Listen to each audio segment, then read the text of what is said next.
अगर आप भी शार्क टैंक देखते हैं तो आपने कभी ये सुना होगा कि B2B मॉडल में आप काम करते हैं या फिर B2C मॉडल में काम करते हैं, या फिर किसी के मुंह से भी आपने सुना होगा किसी को पूछते हुए कि आपका बिजनेस कैटेगरी क्या है, मॉडल क्या है, B2B है या फिर B2C है। और किसी के मुंह से ये भी सुना होगा उसके बदले आंसर में कि मैं तो B2B में काम करता हूँ या फिर मैं तो B2C में काम करती हूँ। तो आपके मन में कभी तो ये आया होगा कि ये B2B और B2C होता क्या है, इसके बारे में जानकारी चाहिए। तो नमस्ते, मेरा नाम है वैभवी और आप देख रहे हैं निवेश विद वैभवी। इस वीडियो में हम B2B और B2C मॉडल के बारे में डिटेल जानकारी लेंगे।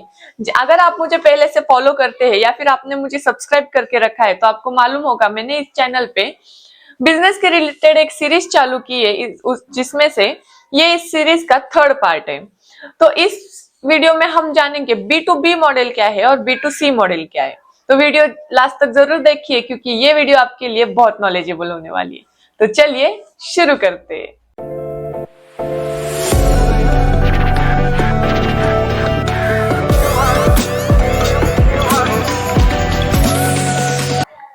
तो सबसे पहले हम ये सोच समझते हैं कि मॉडल कितने प्रकार के होते हैं या फिर मॉडल्स के टाइप क्या क्या है।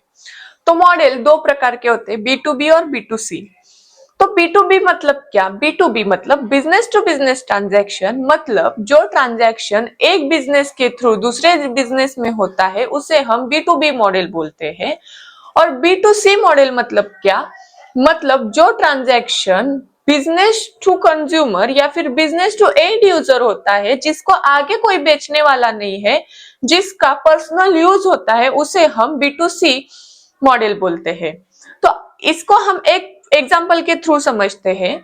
मान लीजिए एक लैपटॉप है, वो मैंने मेरे पर्सनल यूज के लिए लिया, वो मैंने एक दुकान में गई, उसको उधर से परचेस किया, उसे मैंने पर्सनल यूज के लिए अभी यूज कर रही हूँ। वही हिसाब से अगर आप B2B मॉडल में देखेंगे तो एक लैपटॉप है, उसको एक बिजनेस ने दूसरे बिजनेस को बेचा क्योंकि वो आगे बिजनेस कर सके। फॉर एग्जाम्पल वही लैपटॉप अगर लिनोवो कंपनी का है तो उस कंपनी ने अपने डीलर को दिया क्योंकि वो एंड यूजर तक पहुंचा सके, उसे हम B2B ट्रांजैक्शन बोलते हैं या फिर B2B मॉडल बोलते हैं। फॉर एग्जाम्पल हमारे पुणे में विजय सेल्स है, तो विजय सेल्स में क्या होता है, हर एक प्रकार के आइटम्स होते हैं, इलेक्ट्रॉनिक आइटम्स होते हैं। अगर समझिए विजय सेल्स ने लिनोवो कंपनी से बल्क में लैपटॉप खरीदे तो वो हो गया B2B ट्रांजैक्शन, क्योंकि उस बिजनेस ने इस बिजनेस में ट्रांजैक्शन किया क्योंकि वो एक एंड यूजर तक पहुंच सके, उसको हम B2B मॉडल बोलते हैं। अब हम समझते हैं B2B मॉडल और B2C मॉडल में इन्वेस्टमेंट और कौन से चीज में कितना मार्जिन होता है। तो इसमें सबसे पहले आप ये समझ लीजिए, अगर आप एक B2B मॉडल में काम करना चाहते हैं या फिर आप एक होलसेलर बनना चाहते हैं, B2B मॉडल मतलब होलसेलर होता है या फिर मैन्युफैक्चरर होता है या फिर सप्लायर होता है जो B2B मॉडल में काम करते हैं। और B2C मॉडल में रिटेल के शॉप्स आते हैं जो सिर्फ रिटेल में काम करते हैं और जिसका एंड यूजर सिर्फ एक कंज्यूमर होता है।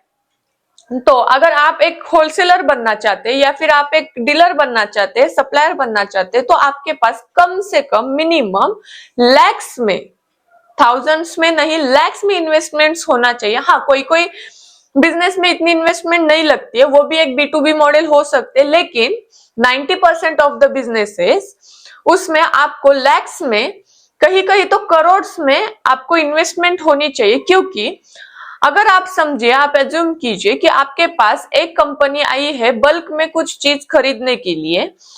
आप ऐसे समझिए कि आपका एक साड़ी का दुकान है और उस दुकान में एक रिटेलर कंज्यूमर आया, मतलब रिटेलर बिजनेसमैन आया जिसकी एक रिटेल दुकान है और उसको थाउजेंड्स ऑफ साड़ीज चाहिए उसके स्टोर में स्टॉक करने के लिए। तो आपके पास एक रिटेलर के लिए अगर 1000 साड़ीज चाहिए, तो ऐसे अगर मान लीजिए एक दिन में 5 रिटेल शॉप्स वाले आए, 5 रिटेल बिजनेसमैन आए, तो आपके पास 5000 का साड़ी का स्टॉक चाहिए उनको सप्लाई करने के लिए। मतलब अगर एक साड़ी आपके पास XYZ अमाउंट की है तो इनटू 5000 करना पड़ेगा उन कंज्यूमर्स को सप्लाई करने के लिए। मतलब अगर आपको 100 रुपीज की इन्वेस्टमेंट है एक साड़ी में, तो आपको 5 लाख की इन्वेस्टमेंट करनी पड़ेगी 5000 साड़ी स्टोर करने के लिए। ये तो सिर्फ स्टोरेज का हो गया।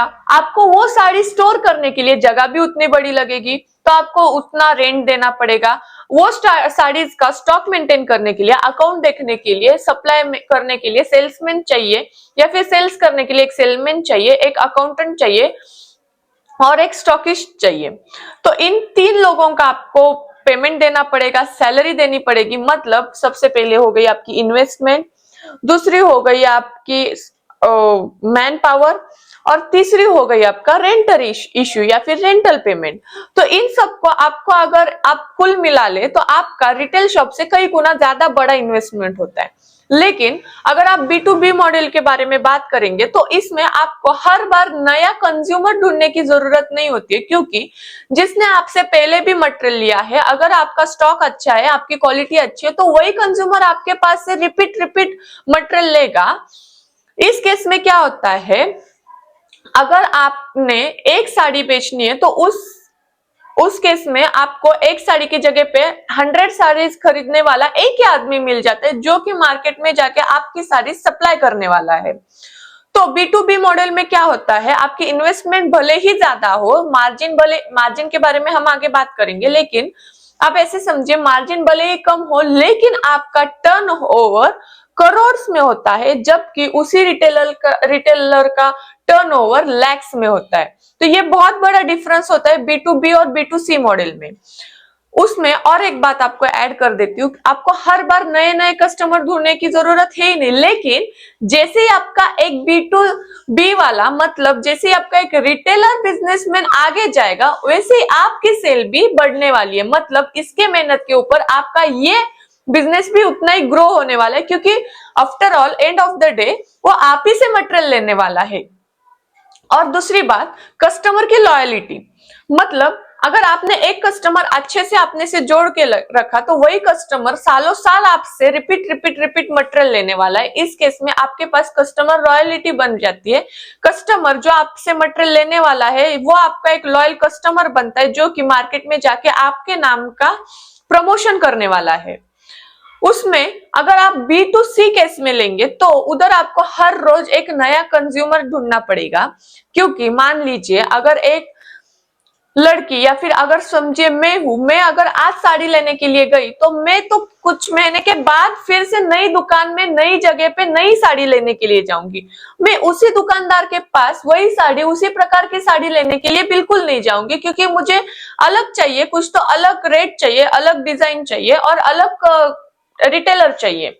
या फिर अगर समझिए मैं आज पुणे में हूँ तो कल मैं बेंगलोर में हूँ, तो मैं बेंगलोर के रिटेलर और कस्टमर के पास, कंज्यूमर के पास जाऊंगी, रिटेल बिजनेस के पास जाऊंगी। तो ये एक बहुत बड़ा वेरिएशन हो जाता है B2B और B2C बिजनेस में, क्योंकि हर रोज आप B2B में कैसे होता है, आपके पास डेटा लिमिटेड होता है, आपको उन्हीं कंज्यूमर को कॉल करना है और उन्हीं को अपना मटेरियल बेचना है। लेकिन B2C में क्या होता है, आज जो कंज्यूमर ने आपसे मटेरियल लिया है, उसकी आज की नीड खत्म हो गई है। मतलब अगर आप किसी बड़े ऑटोमोबाइल्स के लाइन में काम कर रहे हैं, तो अगले 6 महीने के लिए उसकी नीड खत्म है, उसको नहीं चाहिए अभी 6 महीने के बाद आपसे मटेरियल। आप वो जब आएगा आपके पास, जब उसके गाड़ी में कुछ तो खराबी आएगी, तभी वो आपके पास आने वाला है। उसी प्रकार से आपको रोज नए कंज्यूमर्स ढूंढने पड़ते हैं B2C मॉडल में। अगर आप एक रिटेलर है तो आपको मालूम नहीं आज आपसे कौन मटेरियल लेने वाला है, या फिर आज आपके पास कितने की भीड़ आने वाली है। तो आपको उस हिसाब से स्टॉक भी मेंटेन करना है, और उस हिसाब से आपको सप्लाई भी करना है, और उस हिसाब से आपको अपना कस्टमर भी ढूंढना है। तो ये हो गया अपना B2B और B2C मॉडल में इन्वेस्टमेंट्स कैसे होते हैं। अब समझते हैं कि मार्जिन प्रॉफिट कितना होता है, या फिर मार्जिन कितना होता है। तो एक बहुत आसान बात बोलती हूँ आपको, अगर B2B मॉडल में आप देखेंगे तो उधर आपको 5 या 10% का ही मार्जिन आपको देखने के लिए मिलेगा, और B2C मॉडल में अगर आप देखेंगे तो उधर आपको 20 to 30% का मार्जिन देखने के लिए मिलेगा। लेकिन इसमें एक वेरिएशन, इसमें एक डिफरेंस आपको बताती हूँ। कि जो B2B मॉडल होते हैं उसको हर बार नया कंज्यूमर ढूंढने की जरूरत नहीं होती है। तो उसका एक ही आदमी अगर आएगा और बल्क में उससे कुछ प्रोडक्ट लेगा तो उसका 10% का मार्जिन इज इक्वल टू 20% उधर ही हो जाता है, क्योंकि उसका बिजनेस स्टेबल है, उसको नए कंज्यूमर ढूंढने की जरूरत नहीं है। उसको अगर एक महीने में एक भी कस्टमर जोड़ा तो भी उसका बिजनेस CR में जाने वाला है, ये उसको मालूम है। तो अगर वो मार्जिन कम भी रखेगा तो भी एक ही कंज्यूमर आके उसका वो मार्जिन बराबर करके जाएगा, मतलब वो मार्जिन उसका वो परफेक्ट उसको उतना देके जाने वाला है। लेकिन B2C में क्या है, आपको मालूम नहीं है आज कितने का बिजनेस होने वाला है या फिर आज आपका कंज्यूमर कौन है। तो उस केस में क्या होता है, आपको रोज नए कंज्यूमर ढूंढने हैं। तो ऑफ कोर्स आज अगर मुझे कोई भी कंज्यूमर नहीं मिला तो कल का 10% मार्जिन आपको आज कवर करना पड़ेगा। मतलब B2C मॉडल में, बिजनेस टू कंज्यूमर मॉडल में भले ही मार्जिन 20 to 30% का हो, लेकिन उधर आपके बिजनेस की स्टेबिलिटी उतनी नहीं होती है। तो आपको अगर आज आपका कुछ भी बिजनेस नहीं हुआ, अगर आज आपको कुछ भी प्रॉफिट नहीं हुआ, तो आज के 10% आपको कल में कवर अप करने पड़ेंगे। कल के तो मतलब आज अगर आपका 10% हुआ है तो कल आपको नए ढूंढने हैं, या फिर ऐसे समझिए कि कल आपका 20% मार्जिन हो चुका है और आज आपका कुछ भी सेल नहीं हुआ, तो आपका वो 10% इस 10% में या फिर इस 20% में मर्ज होने वाला है, जहां आपका मार्जिन सिर्फ 10% हो गया 2 दिन का। क्योंकि कल आपने 20% कमाया, मैं मानती हूँ, लेकिन आज तो आपने कुछ भी नहीं कमाया। इसलिए अगर 20 डिवाइडेड बाय आप 2 करेंगे तो 10% का मार्जिन आपको 2 दिन का मिलके होने वाला है। इसी प्रकार से हम आप आगे समझते हैं कि B2B बिजनेस में जो मंदी होती है वो ज्यादा आती है और B2B बिजनेस में उतनी नहीं आती है, सब बिजनेस में आती है लेकिन उतनी नहीं आती है, क्योंकि जो एंड यूजर है वो उतने पैसे वाले या फिर वो उतने अमीर नहीं हो सकते, या फिर कौन से माइंडसेट के बिजनेसमैन या फिर कौन से माइंडसेट के कंज्यूमर आपके पास आने वाले हैं वो आपको मालूम नहीं है। तो जब मार्केट में पैसों की कमी होती है, जिसको हम मंदी बोलते हैं, अगर वो आ जाती है तो ऑफ कोर्स एंड यूजर अपना एक एक रुपया बचाता है। लेकिन उसी केस में जो B2B मॉडल होते हैं उसमें जो कंज्यूमर होता है वो एक बिजनेसमैन होता है, तो उसको महीने का उतना टारगेट कंप्लीट करना ही होता है। तो आपसे उतने का नहीं, अगर फॉर एग्जाम्पल कोई बिजनेसमैन है वो 100 रुपीज का मटेरियल आपसे हर महीने परचेस कर रहा है, तो वो आपसे कम से कम 50 रुपीज का तो परचेस करेगा ही करेगा, क्योंकि उसको भी उसका बिजनेस आगे बढ़ाना है। लेकिन वैसे एंड कंज्यूमर में नहीं होता है, एंड यूजर में वैसे नहीं होता है।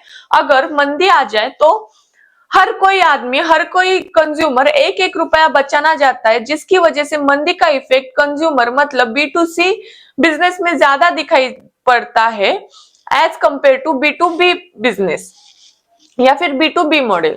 अब आगे जानते हैं कि सेल्स कैसी होती है। तो B2B में क्या होता है, अगर आप पर्सपेक्टिव के हिसाब से जानेंगे तो B2B बिजनेस जो होते हैं उसमें कोई भी परचेस करने वाला एक आदमी नहीं होता है, वो पूरी कम्युनिटी होती है, वो पूरी एक कंपनी होती है। और अगर आप B2C कंज्यूमर में या फिर B2C मॉडल में जाएंगे तो उधर वो एक ही आदमी है, डिसीजन मेकिंग पावर एक ही आदमी के पास है। फॉर एग्जाम्पल हम इसको एक एग्जाम्पल के थ्रू समझते हैं कि अगर आप कोई मॉल में गए और आपको मॉल में घूमते घूमते कोई शॉप अच्छी लगी, आप उस शॉप में गए, भले ही आपका आज का प्लान कुछ चीज परचेस करने का ना हो, या फिर आप कोई ड्रेस की दुकान में गए, क्लोथिंग ब्रांड में गए, भले ही आपका आज का प्लान कोई ड्रेस खरीदने का ना हो, लेकिन आपको कोई ड्रेस पसंद आई तो आप उसको खरीद लेते हैं, क्योंकि डिसीजन मेकिंग पावर एक ही आदमी की होती है। उसमें वो दिमाग से नहीं काम करता है, वो उसमें इमोशंस के साथ काम करता है, क्योंकि उसके इमोशंस उसको बता रहे कि भाई मुझे ये ड्रेस पसंद आई है, उसका मन उसको बता रहा है कि मुझे ये ड्रेस पसंद आई है, तो हम इसको ले लेते हैं। उसी हिसाब से B2B मॉडल में नहीं होता है। B2B मॉडल में क्या होता है, डिसीजन मेकिंग पावर एक आदमी के हाथ में नहीं होती है, वो एक कम्युनिटी के हाथ में होती है। और उसके पास एक बजट होता है, उसी बजट के अंदर उसको परचेस करना पड़ता है, उसको देखना पड़ता है मार्जिन किधर हमको कम या फिर ज्यादा मिल रही है, उसको देखना पड़ता है, एक एक परसेंट से वो कंपेयर करता है हर एक बिजनेसमैन को।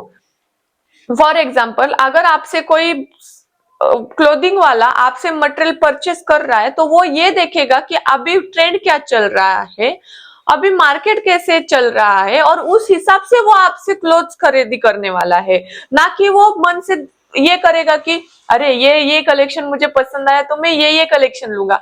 वो कभी भी ऐसे सोच नहीं सकते क्योंकि उसकी इन्वेस्टमेंट ज्यादा है वो क्लोथ में।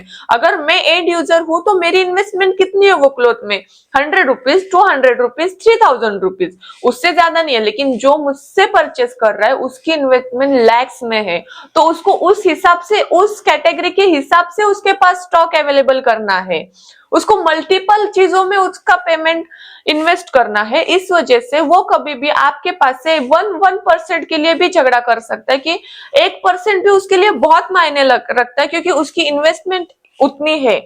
फॉर एग्जाम्पल, अगर वो आपसे 1 लाख का मटेरियल ले रहा है तो 1% के हिसाब से उसको 1000 का प्रॉफिट हो रहा है। अगर वो ऐसे ही 5 लाख का मटेरियल आपसे लेगा तो उसका प्रॉफिट, मतलब अगर उसको कोई 1% कम से वही मटेरियल सप्लाई करे तो उसका उस चीज में प्रॉफिट ऑफ मार्जिन 5000 हो जाता है, जो कि एक रिटेलर के लिए बहुत बड़ी अमाउंट है।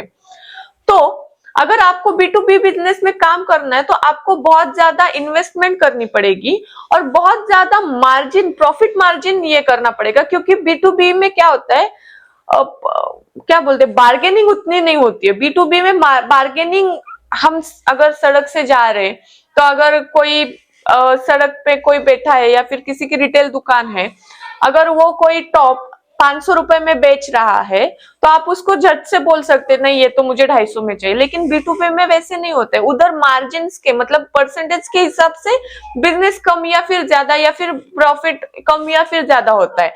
अगर आप B2B में काम करना चाहते हैं तो उधर पूरा जो ट्रांजेक्शन होता है ना, वो पूरा मार्जिन के और परसेंटेज के हिसाब से होता है, और B2C में पूरा ट्रांजैक्शन कैश में होता है, या फिर पूरा जो ट्रांजैक्शन का तोल मोल है वो कैश में। ऑफ कोर्स दोनों में भी कैश सेम ही लगती है, लेकिन इधर जो होता है ना वो 1%, 2%, 3% ऐसे वेरिएशंस में काम करते हैं। और इधर डायरेक्ट कोई भी कंज्यूमर आके आपको बोल सकता है कि नहीं ये मुझे 250 रुपए में चाहिए। अगर आप किसी होलसेलर से वही टॉप लेने के लिए जाओगे तो वो आपको उसको बोलना पड़ेगा नहीं, हर एक पीस में 5 रुपीज कम करो। अगर वो आपके 5 रुपीज एक पीस में कम करेगा तो आपको 250 का फायदा है, लेकिन इधर वैसे नहीं। लेकिन इसमें आप एक बात ये भी जाने कि दोनों का प्रॉफिट मार्जिन में भी उतना ही फर्क है। अगर इधर B2B में अगर कोई आदमी 10% कमा रहा है, वही अगर आप B2C में जाएंगे तो उधर तो आपको 20 या फिर 30% का मार्जिन है ना। तो ऑफ कोर्स अगर इधर कोई आपसे बार्गेन ज्यादा कर रहा है, इधर कम कर रहा है, लेकिन आपका प्रॉफिट मार्जिन पे भी उतना ही फर्क आता है। तो ये थे कुछ B2B और B2C मॉडल्स के बारे में कुछ छोटी सी माहिती और छोटा सा वीडियो।